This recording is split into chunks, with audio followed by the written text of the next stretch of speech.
Hello again, everybody. Welcome back to Groundhopper Soccer Guides. My name is Paul Gerald, and today we've got another one of our fan chats for you. Fan chats, which you can see previous editions of here.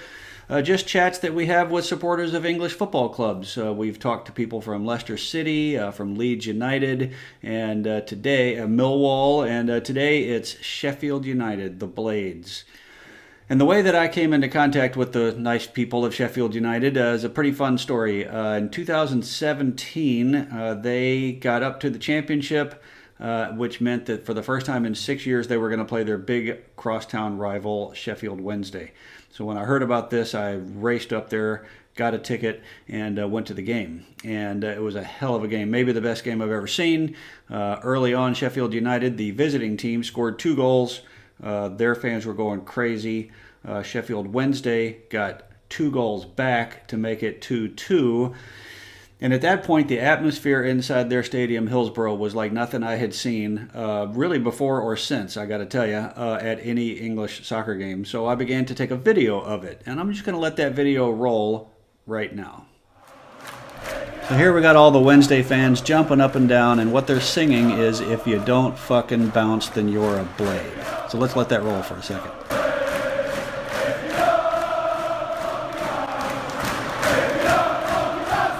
And right here is where I realized that United have the ball. They've started up again. They're in red. They're moving down the field towards their own fans, and boom, score a goal. So just like that, it's back to a 3-2 lead for United. Their fans going crazy in the far end. Wednesday fans dejected. United would go on and win this game 4-2. And this video is the stuff of semi-legend among Sheffield United supporters.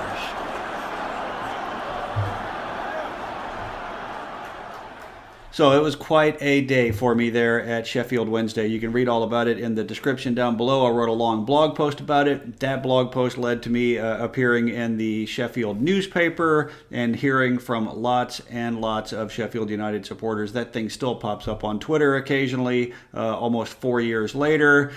And when the return leg derby happened at Bramall Lane, home of Sheffield United, in January of 2018, I heard from one fan in particular, a guy named Alan, who got me a ticket to that game. I was very excited to go. Met Alan for a couple of pints before the game. Great times. The game turned out to be 0-0, but whatever. The point is, I had a great experience and got to meet a lot of folks. So now it's time to do a Sheffield United fan chat. Who else could I possibly call but Alan?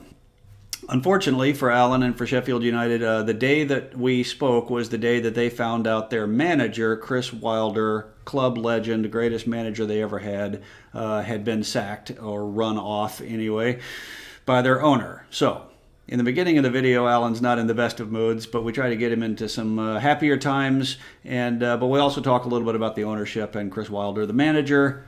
Anyway, enough intro. Let's go talk to Alan of Sheffield United. Welcome. Usually we start on a happier note, but the news of the hour is that your manager, Chris Wilder, is leaving, and I think as outsiders and neutrals, people are used to the idea that, well, you're struggling, you're bottom of the table, of course you're going to lose your manager, but this is something different, right? So maybe you could just start by telling people who Chris Wilder is to Sheffield United supporters. Well, he's kind of become everything to us, really. He's the man that he took the club from its lowest ebb that I've certainly seen watching Sheffield United, from its lowest ebb to its highest, really. He has become Mr. Sheffield United, and I think he's now widely regarded as the best manager in our certainly recent history. Obviously, there's been trophies 100 odd years ago, but modern day history, I don't think there's many people that will dispute the fact that he's the best manager we've had, and his achievements certainly shout that. But he's not. I mean, he's from Sheffield, right? Yeah, from Sheffield, born in Sheffield, ball boy at the club, as the story goes, ball boy, fan, player, broke through our academy, didn't quite make it in our academy, or as it was called School of Excellence at the time. Left the club to go down south to Southampton, broke through there in the team featuring Matt Letitia and a few others, before coming back to Sheffield United. Had a spell, went away again, came back for another spell as a player. Just keeps coming back. But this time he came back and performed some miracles. And I saw him, the day that we first not met but came into contact was when you won the Derby at Wednesday. I believe that was his birthday, was it not? And yeah, that was his birthday, his 50th. I think that was his 50th. Yeah, so first game against the Wednesday in 6 years, and he wins it 4-2 away on his birthday. I mean, guy's a legend. Unbelievable happy memory that was. And and do you know, I said yesterday, my emotions have changed over the last 24 hours, unbelievably. But I said yesterday that the good times, they were never going to last forever. We're not a club that, goes on and gets in Europe and wins things and everything else. But the memories of what he's done, they're going to last for a lifetime. And in 10 years' time, pain should have died down by then of him leaving, I think. Yeah. And we'll look back at, and that victory in S6 that'll be right up there. In S6 for us outsiders, that's a postal code. S6, that's its postcode. Postcode. Yep. Yeah, can't refer to it as its real name. Oh, I see. Okay. Against the code. So what happened? Why? I mean, it seemed from the outside, you think, yeah, I realize they're struggling, but why now? Why is he gone? Great question. I think there's a lot of things, but not being able to have a relationship with the owners, I think, is the crux of it. And is that because the owners are remote? Are they not? All I know is the man's name, Prince Abdullah, right? So it's Prince Abdullah. I think it's his son or son-in-law that's actually the chairman. So Prince Abdullah's the owner. He seems to have an infatuation with just buying clubs that nobody's ever heard of. And we seem to be collecting football clubs for no apparent reason under the heading of United World. I think it's his son-in-law. So his son-in-law is actually a chairman who's now been moved to and lives in Sheffield. You don't hear anything from them. And you could argue, well, is that a good thing? Is that a bad thing? At the minute, it appears to be a very, very bad thing because this news broke 36 hours ago and we're still sat here awaiting confirmation that our greatest ever manager has left. And it's amateur at best, really, what's gone off this past 36 hours. And you'd like to know what they're thinking and why they're making this decision, but you've heard nothing. $1 million question. I think they don't see eye to eye on which way the club goes forward. So I think what Chris wants is a very simple plan of, we're going to go down. That's been accepted for a long time now because of so many facts. We've been terrible this season. We're going to go down. I think Chris wants to keep the group together, only sell if there is a ridiculous offer, which after 2 seasons in the Premier League, the money that's been brought in, we've not really spent that entire amount. We should be well enough off to withhold silly little bids. He wants to keep the group together, bring a few loans in, and go again with the group. The group that we've bought, and this is where the plan is, we've bought the best of the division below, with the aim of saying, well, if we fail, these lads deserve a chance to jump up. But if we fail, we've got the best of the division below. Yeah. So we're well set to just effectively turn up in that division, steamroll it, go back up and learn from the time before. Which is exactly what Norwich are doing now. Exactly. The Prince seems to have ideas of, he wants a different management structure, so he wants a director of football introduced. I'm not dead against the director of football, if I'm being honest with you. I just don't think we need one at the minute. Yeah. I'm fairly sure it's 17 or 18 Premier League clubs currently this season have directors of football, so clearly that is the way to go. But to change it right now, yeah, it's the timing of it. Yeah. If they'd have come out in December and said, it's not been good enough, you've had a bit of money, we're sacking you, and we're bringing somebody in and we're going to give them one window in January to try and keep us up, I think there'd have been more understanding. But there's still, I think, just, I can't imagine how I would feel, but a foreign owner that you never hear from sacking the all-time club legend is just always going to be tough to swallow, right? Not kidding. You're not kidding. Yeah, it's it just stinks of an owner that wants to be he wants to be in charge. He wants the power of being in charge. And if you don't dance to his tune, you aren't going to be part of the club. I think this season will also get remembered. I don't think anyone's going to forget what's happened in the past 12 months. No. That's not something that's going to be forgotten. Yeah. But the overriding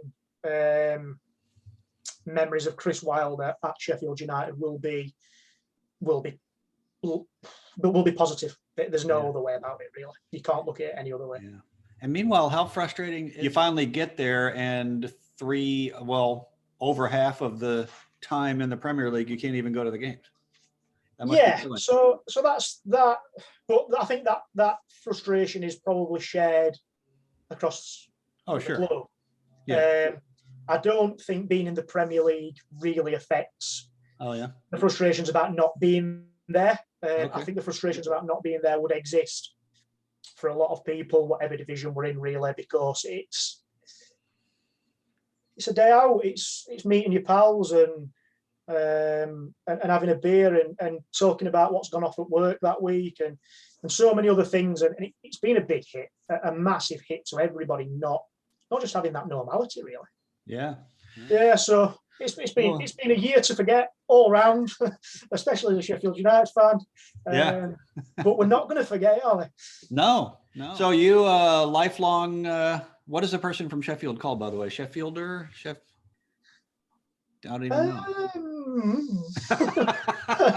Okay. Well, have you always lived in Sheffield? Born and raised? Yeah. Born and bred in Sheffield. Weirdly, I live on the wrong side of the city. So I live in said postcode of S6. So I'm behind enemy lines. So there's a geographical split to the fan base? I didn't really know that. Not really. So Sheffield's quite a big place, to be fair. I think it's the fourth or fifth biggest city geographically in the country. Okay. And I'd say it's about an even split between Unitedites and other people. The Wednesday are based in the north side and United are based central. So what you tend to find is that the north is highly concentrated where I live, more highly concentrated with Wednesday fans, and United fans are spread around the city. Okay. With us being central. And your stadium is, of course, downtown, beautiful downtown. Yeah, beautiful downtown Bramall Lane. Best stadium in the world ever, right. And no one can convince me otherwise. Nor would we. Yeah. No. So how does one come about, supporting one club versus the other? Usually it comes down to your parents, dad. Your dad, usually, yeah. So it's usually your dad, or if your mom's into football, your parents, your mom. So yeah, my dad, Sheffield United fan. Strange one, my dad, really. Well, my dad's not a strange one. My dad is a United fan, and he has a brother who's a Wednesday fan. Huh. And I'll be honest with you, I don't know who their dad supported. So my dad's dad passed away when my dad was quite young. So I don't know whether he was actually a football fan or not. And it came down to my dad's pals were United fans. So he went with his pals to watch United. And my dad's brother's pals were Wednesday fans. Okay. So obviously he went with his pals. Okay. So my dad's a United fan. And he took me from quite a young age to watch United. And it, since then it's just becomes part of you, really. Yeah, I know. What was your first game? Do you recall? Yeah, I don't remember any of the game, but it was in May 1991. Many Sheffield United fans will remember it. It was at home to Norwich. And you only have to say to United fans, it was the game where they took the roof off the Kop. So our Kop didn't have a roof on it because they were redeveloping it. Okay. So Tony Garner scored twice. I remember that. We won 2-1. And I don't really remember much of the game. So I was 6 at the time. Okay. What I do remember is Sheffield used to be famous for producing big flags. Big, and I mean big flags. And we had a couple right at the back of the Kop. And there were people at either end of these flags holding them so others could climb on and slide down. And I spent quite a large proportion of that match watching people at the back of the Kop sliding down these flags. And I was sat on John Street, the old John Street, which is where you sat when I sold you the tickets for the reverse Sheffield Derby. Yeah, so I was in the corner next to the Kop. Yeah. So you were in the corner. The stand that's to the right that was to the right. The Kop was to the left. The stand that was to the right of you. I was in there before obviously they redeveloped it. Yeah. And I spent a large proportion of the game just watching these guys sliding down the flag, thinking, why can't I do that? I'd love to have a go. Yeah. That was my first ever game, really. Wow. And in those days, when was it that Bramall Lane got its fourth side? It was a 3-sided ground for a long time, right? Because they played cricket. 1975, 76, something like that. I couldn't tell you the player's name, but I'm sure we sold a player to fund it. Okay. At the time, to put the south stand up, because it was a cricket ground. Yeah. As well, and it was 3-sided, and then they put the fourth stand up, and that still stands pretty much as they built it. It's obviously had a few facelifts, yeah, but still stands as they built it in 1970 something. Couldn't tell you the exact date. And so, do you? Where are your seats now? On the Kop. I sit on the Kop. As I look down at, if you were to look up at the Kop from the pitch, I sit in the back left corner, gangway G, and that's where all the atmosphere is really. Okay. Where all the atmosphere gets generated from on the Kop. So, how did you choose to sit there? Was it like, were you sitting elsewhere and wanted to be on the Kop? So my sort of history of supporting United is I went to that game, first ever game, last game of the season against Norwich, and then the season after, me and my dad got a season ticket, so my first ever season ticket, and he moved us onto the Kop. So I was on the Kop there. I had a season ticket on the Kop for years. And then in 2006, I had to stop having a season ticket. So I got a promotion at work, which involved working every Saturday. Couldn't get out of work in time, so I stopped having one for about 8 or 9 years. And then when I quit that job and I moved into the job that I do now, I decided I'm going to get a season ticket again. I missed that. That was a big part of my life. And my son were old enough by that point to have a season ticket as well. So we got season tickets, and I thought, I can't take him back at Kop. It's too small. So I'll get him down at front. I'll get him down at front at Kop. So I got some season tickets down at front at Kop, and I stayed there for a season, and I didn't really enjoy it, if I'm being honest with you. I didn't enjoy sitting down there. I liked being in the atmosphere. And he'd started to come to a few away games by then, my lad.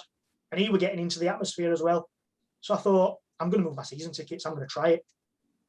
So we moved the season tickets up towards back at Kop to where I used to sit. And we've been there ever since. Huh. And so I'm always curious, because Americans, we don't really sing. At MLS games, we're starting to, but we have a different, at our games, usually there's somebody down in front of the section, sort of, if not calling out the songs, then at least leading them. We're sort of, it's more of a South American model in that sense, Yeah. What we always wonder is, how is it that you all start singing the same thing at the same time? Like certain situations, I know that, you're always going to do a certain thing, but I mean, sometimes it's just like that and thousands of people are singing something. Yeah. It's the complete opposite to what happens in the US. So it starts on the back. Okay. It starts on the back and it cascades down. Yep. And I've never really thought about this until you've just said it, but you will hear a bit of noise that you recognize. Yep. And you just join in. Yep. Yeah. It takes about half of the first line and you're on it. Yeah. So the first line in most songs sung at football grounds, unless it's a repetitive loop of a song, most songs in grounds, on the TV will not hear the first line of it. Yeah. You'll hear it from the second line. It only needs someone at the back of a cop, at the back of a stand, whatever, to start with the beginning of that song. And by the end of the first line of it, we are all involved. Right. Huh. Have you ever had the experience of being that person?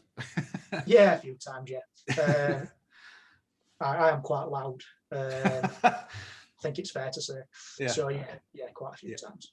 Okay. It's always a bit of a stick a smile on your face that I did that. Right. Yeah. That's what I've always wondered. Yeah. So, while we're on songs then, I mean, Sheffield United singing one of my favorite songs that I have written about and posted a video of. And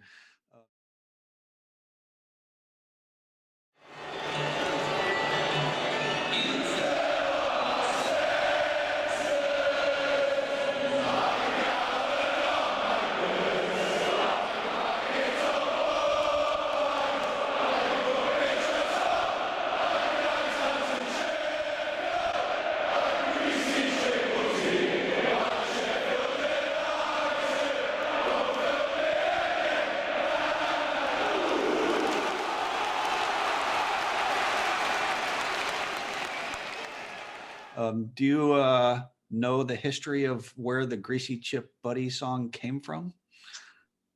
No. Sorry. I'm sure. No, I mean, has it been around as long as since '91? They've been singing it, as long as you've been around? Oh yeah, way longer than that. As long as my dad's been going to matches, so before that. Okay. It's an ode to Sheffield, essentially. An ode to Sheffield, an ode to Sheffield United. The lyrics are, some of them you just wouldn't understand if you weren't from Sheffield. No, I had to Like Google. Everyone I else literally had to sandwich. Google several words in that song for people. It's the tune of John Denver's Annie's song. But instead of you fill up my senses like a night in the forest, it's a gallon of magnet, which already sent me to Google. But what is magnet? Yeah. Well, so it's not two things that are north and a south, and they stick together if you get them right and they oppose each other. Yeah. Like you learn that in school. Magnet is a very famous Sheffield drink. Okay. So it's a Sheffield beer. Beer. Okay. Or northern beer. So Magnet is a beer. And what kind of, is it still a beer that is commonly consumed? Is it, would we see? I think you can get it. It's died off in recent years, but you can get it. All right. All right. Yeah, and then the next line is a packet of Woodbines, I think. Yeah. Smokes. What? Smokes. Okay. Anything special about them? I mean, just old, No, you don't get them anymore. That's cigar type things. Oh, okay. All right. Just again, it probably comes back to, I think that line probably comes back to the mining. Okay. Because I would imagine after work they had a gallon of Magnet. That's a lot. Quite a bit, yeah. But we're northern, we can take it. And then obviously a good pinch of snuff, which is the next line as well. Yeah. So I imagine it comes down to that heritage. Sure. Okay, so then it's a night out in Sheffield and then a Greasy Chip Buddy. So why don't you explain to my mostly American listeners, what the hell is a Greasy Chip Buddy? I know what it is. I'm gonna get you to ask another question now when I say bread cake. So it's chips. It is chips that are deep fried. Yep. That are fried, in a chip shop. Yep. On a bread cake. Okay. A bread cake, you would. I don't know what we've got a million words in England for what a bread cake might be. No, this is what has taken me some getting used to in England is that the different words for what I would call a sandwich. Like you take some form of bread and put something in the middle. Is it a buddy? Is it a sandwich? Is it what's another one? A bap? Sandwich, bread cake, bap, barn. Yep. There's loads of them, and you think, and we're right. It's a bread cake in Sheffield, where we've got the right word for it, and anybody anywhere else is wrong. So we've got the right word, but it's mad.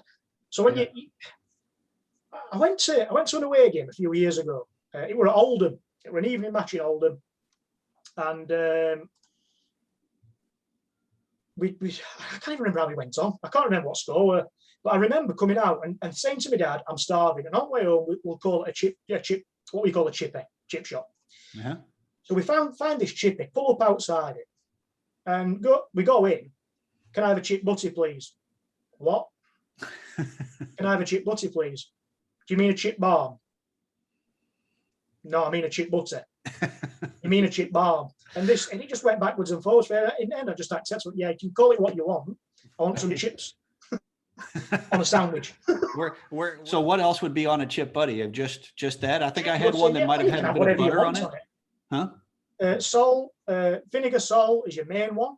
Okay. Curry, you can have curry on it if you really want. Okay. Just don't overdo it, or your bread cake will go soggy. Sure. Some people have gravy on it. I find that a bit weird. Peas, mushy peas, you can have whatever you want on it, really. There's no rules. Okay. It's up to you. What do you like? Stick it on it. Yeah. I had one up in the Peak District. I can't remember the name of the little town now that I went to, but there's a little cafe in the train station there that everyone told me. Castleton, Bakewell. Started with a G, I think. Yeah. Brindleford. There you go. And everybody said they have a really good one. So they had a bit of butter on there, as I recall, and I added some brown. And everybody seemed to think that was okay. I don't want to do anything wrong, across. No, you cannot. This is the best thing about a chip butter, is you take the basic elements. Yep. You can butter your bread if you want, or you can leave it plain if you want. Yep. Stick some chips in the middle of it. What would you like to add to that? If you don't want anything, that's fine. Yeah. If you just want salt and vinegar, that's fine. You can put whatever you want on it. And there's no judgment. That's good. Just eat it. Yeah, just eat it. So do you have a favorite place? People come into town and they want to have a proper chip buddy before a game? So around the United Ground, there's a famous one just behind the Cop called Man Fridays, which is really good. That'd be the one where most people would recognize the name of. Okay. What was it? There was another one that had kind of a funny name that I think people told me was over on London Road, I think. I'll have to look that up. On London Road. I think I know which one you mean. It's on the corner. Oh. But I can't remember what it's called. There's quite a few on London Road though. Okay. London Road, for your American followers, I'll just quantify, is like the drinking central, pre-match central of Sheffield United. Right. So where you're going before the match, London Road. Right. And do you have do you find that people kind of they go to the same pub all the time? Like you have a favorite? Yeah, so we're quite traditional with that. Yeah. So might not always be the same pub. It might be a couple of pubs. You might have 2 or 3 that you choose to go to. But yeah, we are kind of stuck in our ways up north. We like what we like. Yeah. So yeah, and I'm the same. I'm a creature of habit. Once I found a pub that I like, that's where I'm going. Yeah. And sometimes it can be because you win a match. Oh, sure. It's mad. So you can go to a different pub, win, and think, I've got to go there again now. Right, with the same shirt, right? And yeah, same shirt, same pants, same socks, same order. Yeah. Yeah, you just mark it all up. Otherwise, it's just bad luck if you don't. Isn't it? Yeah. Oh, goodness. So what are some of the other, like highs and lows of your time supporting Sheffield United? Obviously, the last couple of years has been probably the highest of the high, right? Yeah, so that's been a high. I think we're not a club that generally gets many highs, if I'm being honest with you. We are a run-of-the-mill championship club, really. But some of the highs, I want to talk about my first away match because that was just amazing. So my first ever away match was actually 29 years ago on Thursday. Oh. Which was my birthday. Okay. And it was my first ever away match. We played in a dilapidated old stadium in S6. Just happened to fall on my birthday, and my dad managed to get some tickets. But the issue with these tickets were they were in the home end. Oh boy. So I've been told, and I've been going to matches 10 months by this point, and I've been told all day by my dad, if we score tonight, do not cheer, do not cheer, do not cheer. Sit on your hands and you be quiet. Yeah. So we've sat on their north stand, which is where you were seated when you went to Hillsborough, but towards the away end. And that night we had the upper tier, the lower tier, and the corner as well. Okay. And there must have been about 8,000 officially in capacity. And I don't know what minute it was, but we get a breakaway down the right-hand side. Brian Dean gets in behind, crosses the ball across, and Dane Whitehouse, Blades legend, slots it home. So I've got this advice now. You sit, you don't cheer, but everyone around me started cheering. And it then became apparent that we weren't the only ones with tickets in the home end. And that night it rained cats and dogs. It absolutely belted it down all night. We won 3-1. Bobby Davidson scored the other two, and Bobby Davidson had been signed from Leeds a few days before. It was his debut. So he's made the best debut that's ever existed. There can't ever be another debut that's better than that. Right. Best debut ever. So that was a real high. And I sort of, as a 7-year-old, on my 7th birthday, 1992. Yeah. As a 7-year-old, you're thinking, oh, this is normal then. We just win. Yeah, let's do this again, right? And then you kind of get educated through 90s as it goes along. We get relegated from Premier League in 1994 away at Chelsea with virtually the last kick of the season, having been safe at half-time. Nothing happened through the next few years. We then get to a playoff final in a really good season led by Howard Kendall, who was famous at Everton, did wonderful things at Everton. He came to us for a season, got us to the playoff final. My first trip to Wembley, and we lost that with the last kick of the game. David Hopkins, he clipped one in top corner with last kick at game. He didn't even mean to, he crossed it. Oh boy. It ended up in net. So we lost that. So and then it was another lull for a few years, some real low times. And then Neil Warnock came in. And Neil Warnock came in, and he was there for 7-8 years.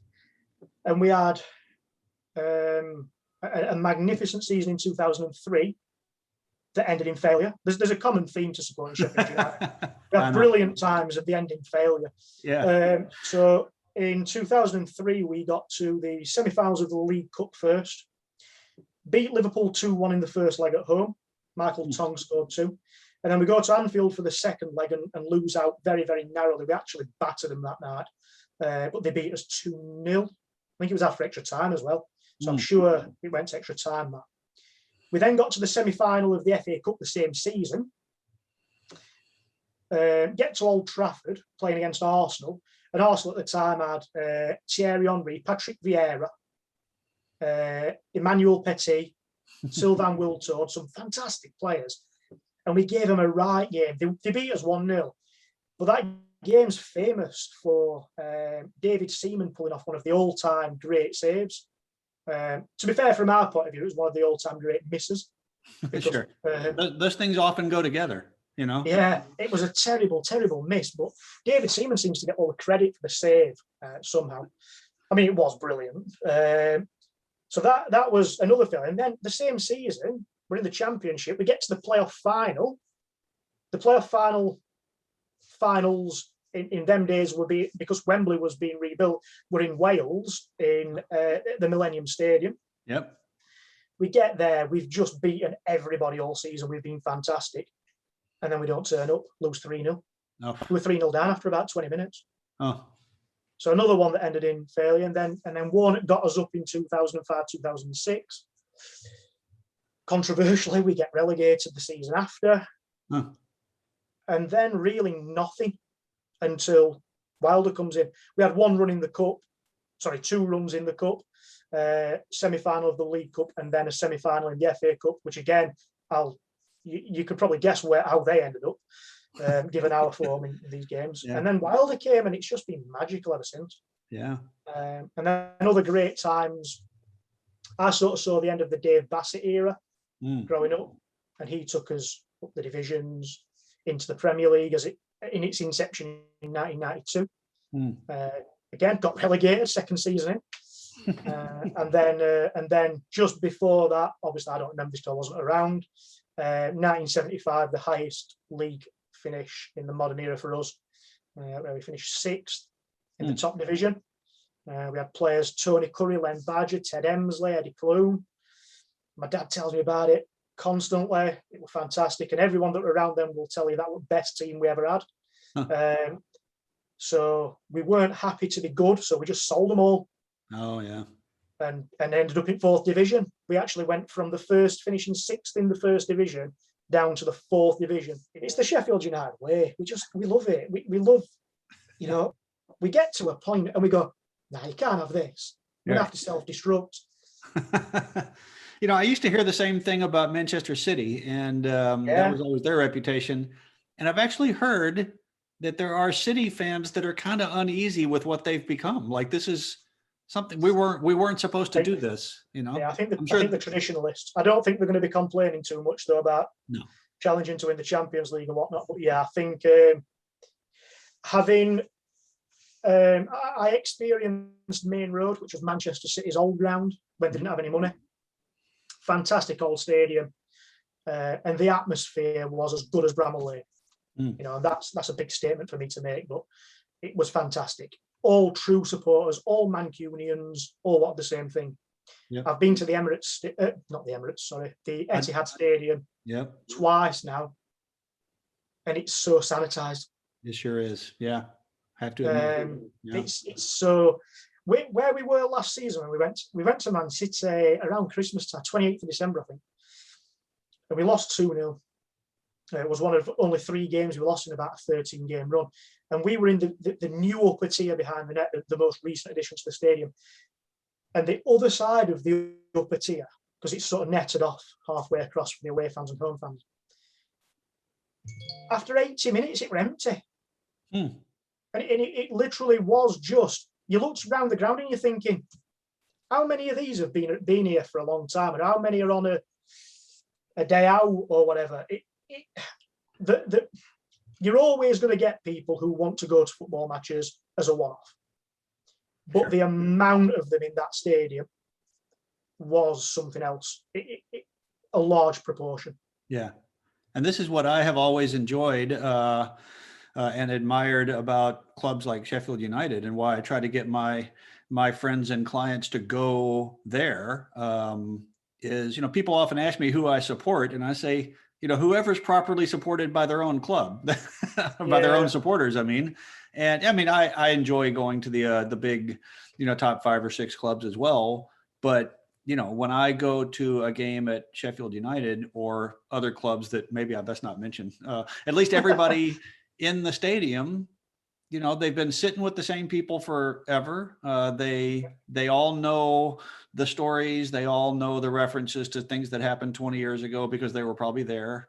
The thing is that I think there are a core of clubs, I think it's probably 10, 12 of them, that are always going to be in the Premier League. They might get relegated every so often, but they're just going to go back up season after.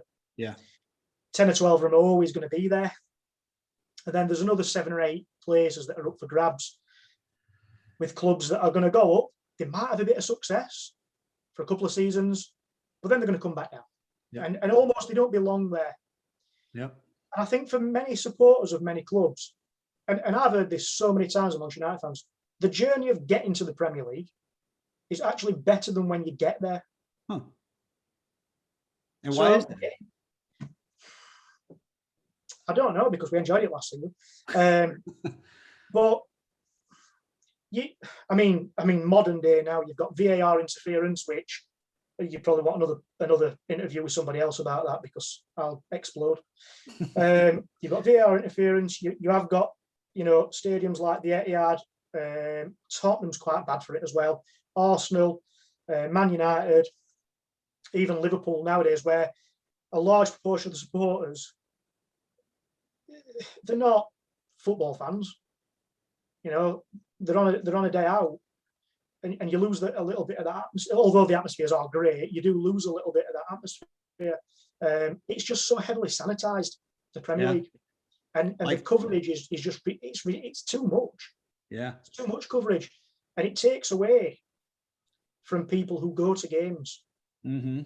And I wonder, like, as an away day, would you enjoy going to, when Brentford were still at Griffin Park? Like, would you enjoy the away end at Griffin Park more than you would the away corner at Tottenham, for example? Maybe that's an extreme example. Different experiences. Yeah. Different experiences, but there's something to behold about being on a terrace with no seats, where you know that if you score, you're probably in a bit of danger. And Yeah. you need to try and make sure that you stay on your feet. Yeah. Or Amongst if you other see things. somebody you recognize who's 50 feet to the right, you can go over and chat with You can them. go for a wander and say hello. And Yeah. so there's, don't get me wrong, some of these new stadiums, they're brilliant. They're Sure. fantastic arenas.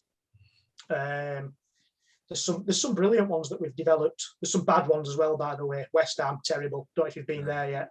Yeah. Don't go. Well, go if you want, but Take it off the list, you get you probably have, it's so far from the pitch. Yeah. And people say, and people tell you, and then you go to the ground and you say, "Oh wow, I didn't realise it was that far from pitch." Yeah.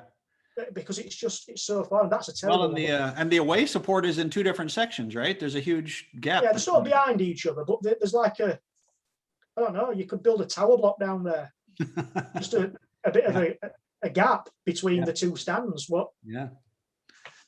So, what are some of your favorite away grounds and away day experiences then? Millwall's always a good one. That's always a good day out, Millwall. Some fantastic places to head before the game. Ellen Road, you've got to give it its credit because you can't hear yourself think sometimes there. Yeah. You've just got to sing along and hope you can be heard. So that's a good one from that point of view. And then some of the lower league ones as well, which don't get any credit. That I hope some of your followers will go and look up. But you've got clubs over in Greater Manchester that I don't know how they survive, but Rochdale, fantastic little club. Bury, which they need to come back. They've basically been driven out of business by a horrible owner, and hopefully they'll come back. Oldham, some fantastic little clubs that they only average 2,000, 3,000 for home games. Yeah. And then when they get a club like Sheffield United, like Leeds, that have got big away followings, they literally give you half the ground. Yeah. How many tickets do you want? There you go. There's 4,000 tickets. Yeah. And as a result of that, you get some fantastic atmospheres. You get some fantastic experiences before the games as well, where you walk in pubs that you can imagine for 90% of their home games, they don't do a great deal of trade. And they can't wait to get these big followings in because they probably keep themselves afloat with them. Yeah. So some of the lower league ones are some of the best, to be honest. Sure. Well, it's a traditional community level experience, right? You're not visiting a giant corporation and with an immense fan store or whatever. You just go into a football game. Absolutely correct. I have to say, Premier League away games, Brighton was good. Brighton's on the south coast of England. I would think Crystal Palace would be fun. Bit of a hassle to get there, but seems like a fun day out to me. Yeah, Crystal Palace is a good old traditional one as well. Terrible view at pitch. I mean, you can't really see pitch from away end because the roof's sort of. You can see the ball when it goes in the air. Yeah. Yeah, it's so if you sat too far back, you can only see half the pitch. Yeah. But yeah, Crystal Palace, a good old traditional one as well. You can have a good time wherever you want to go, really. Yeah. But there are some that stand out a bit for whatever reason, and they've all got their own different reasons. But there are some that stand out a bit that when the fixture comes up, you kind of go, can't wait for that one. Yeah, right. So talking about away games, you run coaches to away games. How did that come about and how does that work? I don't know. I don't know how it came about. And there is a supporters group at Sheffield United called Sheffield United Independent Supporters Association, SUSA as it used to be known, abbreviated. And Wayne, who's sort of in charge of that. I don't know if in charge is the right word, but who's the man who spearheads that. He used to run the coaches, but it wasn't, I'm sure you won't mind me saying, it wasn't really well advertised. It was more of a, if it's full, it's full. And he was quite often out of pocket with it as well. People wouldn't turn up and wouldn't pay him. And he got a bit fed up of doing it. So someone who was part of that group picked up the mantle and said, right, well, I'll organise it then. I'll have a go. Called Paul, and he did a brilliant job at it, Paul. He did it for a short period of time, and then he got another job, and he was just working constantly at this new job, and he didn't have time to do it. So through sort of friendship, really, I just said to him, if you need an hand, just give me a shout. I've got a bit of time. I don't mind taking names down or taking odd payment or whatever else. So I helped him with one of them. And then the next one he wasn't going. So I just said, well, I'll do it then. See. And then it kind of stuck with me. Yeah. Not really through choice. And I must say, I enjoy doing it. I really do enjoy doing it. I've met some fantastic people through doing it. And people who I now call friends that I probably wouldn't have met if I'd not done that. Yeah. And just to be clear, I just want to make sure the viewers understand what you're doing is booking a coach, like a 50 capacity coach, I guess? It's usually 85 seats. 85 seats for United supporters to go to see them away. And so you meet up. Away games, yeah. And then people just contact me. I need 2 seats, 3 seats, 4 seats, 1 seat, 10 seats. And once they've sent their contribution towards the cost of it through, they're booked on. So if the coach costs X amount and we've got 80 booked on, it is X amount divided by 80. However many adults there are. Okay. As a percentage. Do you do this for all the away games? It has been, yeah. It has been last couple of years, yeah. Okay. So yeah, every away game. So Premier League. And again, this is something that I'll reflect upon when, in the days after Chris Wilder, is I was so lucky last season. I managed to get to every home game and every away game, both league and cup, for that journey, for the journey that was the best journey we've had in my lifetime. Yeah. So when I look back at that in years to come, that's going to be some real happy memories in there. Well, yeah, and hopefully there'll be some more soon. Hopefully, yeah. Hopefully. What's it like getting? I'm sure when they're in the Premier League, it's one thing, but what's it like getting tickets to a Sheffield United game? Are they always sold out? It depends on the performance, really. No, we've not always sold out. Under Chris Wilder, we nearly always have.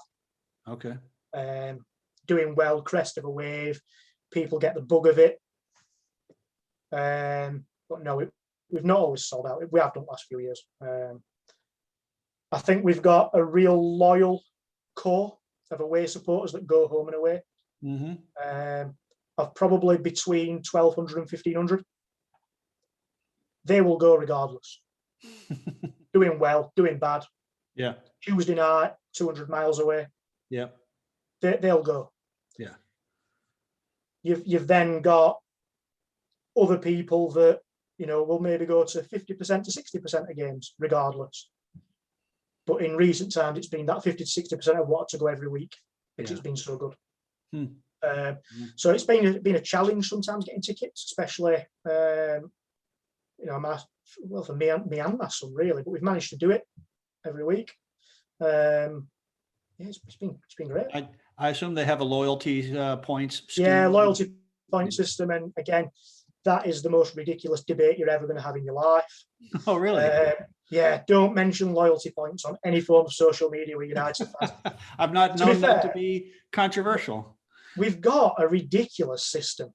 So the system came in the Premier League season under Neil Warnock, so 2006-2007 season, and they said demand's going to go up. So what we need to do is create a system where the most loyal fans get first dibs, which is fair enough. We've got to sort of go with that. I agree with having that system in place. But the points have just accumulated since then. Yeah. There's never been a drop-off where they say they only count for the last 5 seasons. Right. Yeah. The points that you got in 2006 still count. Yeah. And, you've got kids that weren't even born then that want to go to matches. And can't get one. Yeah. And you think, well, how are they going to catch up? How are they ever going to catch up? Because you've got a 3-year head start on them. Really. I don't think there is you can't please everybody. No. And so obviously from speaking to you when I met you, where did you say your local derby was? Your Portland Timbers? That's right. So our derby is Seattle Sounders because they're only 170 miles away. 170 miles away, yeah. So our local derby, just so your supporters understand, are 3 miles away. Oh, yeah. Okay. Yeah. So within 170 miles of Bramall Lane, there's probably... Oh, my gosh. Most of the country. 70 professional clubs in it. So your local derby to us is a long trip. Right. Um, Yeah, this is something Americans laugh about all the time. You know, we'll watch the games on television, and they give such credit to, say, Newcastle supporters for going all the way down to London for a game because it's 200 miles or whatever it is, and we're like, you know, we fly 3,000 for a league game. You know? So I'm over in America in October, and I'm hoping that there's still some fixtures going off. So that'll be late in the season, headed towards the playoffs. So so Florida's Tampa Bay Rowdies, which are in the second tier, and Orlando are in the MLS. Are Orlando in the MLS? Yeah. Well, on paper, they've not done much. Yeah.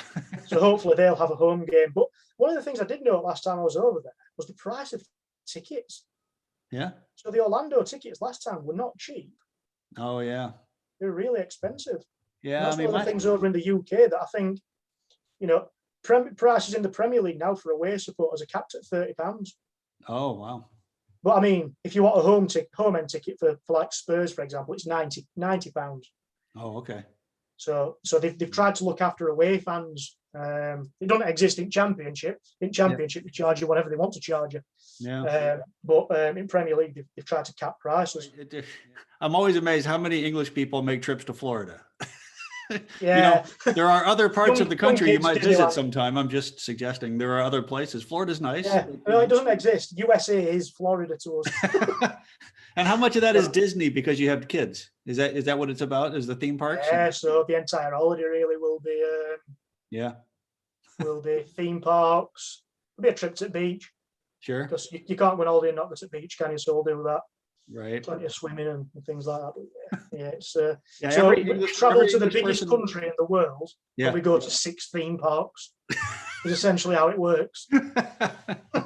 Yeah, I know. And everyone I know over there has either been to Florida or intends to go to Florida soon. You know? Yeah, it's just, I don't know why. I'd like to see a lot of America, but I think one of the problems we view is we're such a small island. Yeah. Yeah. But then you look at America and you think, right, so I'd like to go here and there. Okay, so that's just a 3-day drive. Yeah, that's all. To get from point A to point B. Or a whole nother airplane ticket that's going to cost half as much as it cost you to get there in the first place. Yeah, so I think that's what puts a lot of people off. Well, someday, as you begin to branch out, I would just suggest you go to New Orleans. That's New Orleans. Yeah, sounds good. Yeah, it's warm like Florida. It's got really good food and music. Beautiful historic town by our standards. You know, so yeah, it's on the list. Okay. And when you start really getting serious about MLS games, you got to come to Portland. So yeah, I want to see. Is he still there? The man who cuts the tree up? Oh, sure. Everybody asks about him. Yeah. Yeah. Fantastic. Yeah. Well, how does he get in the ground with a chainsaw? Oh, he works for the club. In England, you'd get locked up for a year. Yeah, no, he works for the club. He's the official mascot, we call him. Mascot, yeah. It actually goes back to back in the 1970s when a supporter who actually was a forester. The legend has it he just called the club one day and said, "What do you think if maybe I bring my chainsaw to the game because people would enjoy that?" And the club was like, "Sure." It was America in the 70s was like, "Yeah, you can bring your chainsaw." And he would do things like he would set up what they call a spar pole, basically, just a huge pole, maybe 100 feet high, and he'd climb up the thing and sit on top of it until they scored a goal. And sometimes he'd be up there for a game and a half and just, and he would set up ropes. They don't do this anymore, but he would set up ropes and actually swing around above the supporters with his chainsaw. So seems normal. Huh? Seems really normal. Sure. Yeah. I mean, like people say, like if we're all drunk and he's got a chainsaw, what could go wrong? Yeah. So, yeah. That's great because that's that's the uniqueness of that club. Exactly. And, it's the one thing that we're known for. Everybody in England, everybody in the world seems to know. Yeah, we're the guy with the chainsaw. Yeah, we got him. So I might do it myself. So last thing I want to do is just, we've talked about London Road and getting a chip buddy and that stuff. What else should people do in and around Sheffield when they come for a game? Personally, I love the outdoors. So I took a bus out to the Peaks District and went for a walk. But what else do you? That would be my first suggestion is Sheffield is a really unique place. It borders onto the Peak District National Park, which obviously you've experienced a part of that. Go and see that. If you're here for a couple of days, go and see the Peak District. Plenty of nice walks, plenty of lovely little family-run pubs. nice food, entertainment in the evenings as well out there. Some great things to do. If you're after a nightlife scene in Sheffield, there's plenty of places to go for one. A little place called Kelham Island, which is just sort of being developed in Sheffield. It's not actually on an island. It's just an area called Kelham Island. That's being developed, and that's a really fantastic place for entertainment. Again, beers, your cocktails, drinks, food. So that's great. There's loads to see in Sheffield. Yeah. There's loads to see. Well, it's a university town, right? Lots of young people Yeah, around. so there's two big universities. Yeah. We've got University of Sheffield, which is a traditional red brick university. Sits quite high up in the rankings, that one. Mhm. And then we've got Sheffield Hallam, which is a polytech, what used to be known as a polytech. Okay. And they both sit sort of side by side in city centre. Huh. They're not sort of one's at one side, they're sitting one's at the other. They are just right half there. the time. I don't know which building belongs to who. They sort of interlock all over the centre of Sheffield. Right. The centre of Sheffield is really vibrant with the student population. We've got the National Firefighters Museum as well in Sheffield. Okay. So if you're into your firefighting equipment, Yep. all the old stuff gets stored in Sheffield in the museum, and it's quite fun for the kids. So they get to go and sit in the old fire engines and the old ambulances and things like that. Okay. So that's another that's right in the centre of Sheffield, more or less. Yeah. And you have that lovely winter garden there. I thought that was a nice place to be. Yeah, Winter Garden's good, yeah. Right in the centre of a city. And that's the thing about Sheffield. It's known as the outdoor city. So there's over 50 parks in Sheffield, green spaces where you can go and sit, and the kids can play on the swings and the slides, and you can have a picnic, or you can play football or whatever. Yeah. Loads of ponds to walk around and things like that. So yeah, it's a very outdoors type city, Sheffield. Okay, one last thing I just remembered I wanted to ask about. Looks like you'd be back in the championship next season. And as a neutral, that tells me that, at least the Derby is back. If they stay up, they're a mess, right? Going down. Are they? So Yeah, I wonder 100%. then, watching what's going on in S6 at that dilapidated old stadium, do you enjoy what's happening there? Yes. Okay. There's no conflict about that at all, right? No, they're enjoying what's happening to us, and we're enjoying what's happening to them. Okay. We're both not enjoying what's happening to our own football clubs. The only source of enjoyment in Sheffield football this season has been the other team. Yeah. Wow. And so no sense that do you enjoy the derbies and miss them when they don't happen, or just as soon send them down and leave them there? Yeah, no, don't enjoy it. No, don't enjoy it. The only time you get to enjoy a derby match is after the game if you've won. Yeah, right. I think most of us can identify with that. Yeah. Yeah. Leading up to it and during the game is just a nightmare. Yeah. The lead up to it is horrible. Yep. Absolutely awful. During, unless you score in the first 10 minutes, it's intense. Yeah. And I'll be honest with you as well. The Sheffield derby, it's become quite poisonous. Oh. So the rivalry has really intensified over recent times. So they say absence makes the heart grow fonder. Well, when we played them after 6 years, the hearts have not grown fonder. We couldn't stand each other, and it was toxic. So the atmospheres in and around the stadiums before the games, just horrible. Yeah. And the police presence only serves to antagonise the situation. Yeah. As daft as that is, because they're in all the riot gear like RoboCop. Yep. So yeah, no, don't enjoy it. And I've often said, if we never have to play them again, it'll still be too soon. And to be fair to both clubs, United's got a great atmosphere. We always have. But when they get Hillsborough going, when they get that stadium going, as you've seen, it's the atmosphere. It's great. Yeah, I mean the famous video that I took, that is how you and I met one another, started because of their atmosphere. After they had gotten it to 2-2, I'd never seen anything like that. Yeah, so the way that they do get and that's the thing that you've got to give both Sheffield clubs credit for. Between us, we are just starved of success. Yet we still turn up, still get behind them. We still think optimistically. Yeah. You know, and everything in my brain last season when we were doing well was saying, you know, what's going to happen here? You know, something's got to go wrong. This Yeah. just doesn't happen to us. Right. And it didn't. Well, it did. Obviously, COVID hit, but it didn't for so long. And both clubs follow a very, very sort of similar pattern in terms of, you know, Yeah. how they perform. Yeah. When I look through the history, it seems the one is usually up while the other one's down. You know. So, Yeah, very rare that we enjoy a rivalry at the top level. Yeah. Huh. Very rare. Early 90s. And they had a great team in the early 90s, to be fair. They had a great team, and they should have won league, but we stopped them winning league by beating them twice. So, you know, sorry, unlucky. If we'd not beat them twice that season, they won league. They won League Cup in 91, or 91, and they got promoted to top flight at the same time. Yeah. They had a really, really good side, and I was growing up at that time as a Sheffield United fan, living less than a mile from the ground, and I had to go to school. Oh no! And the school, I think there were 3 or 4 of us that were Sheffield United fans in the school year, boys. Oh boy! And the rest were Wednesday fans. Now that thickened your skin up, because it were every day they were on you.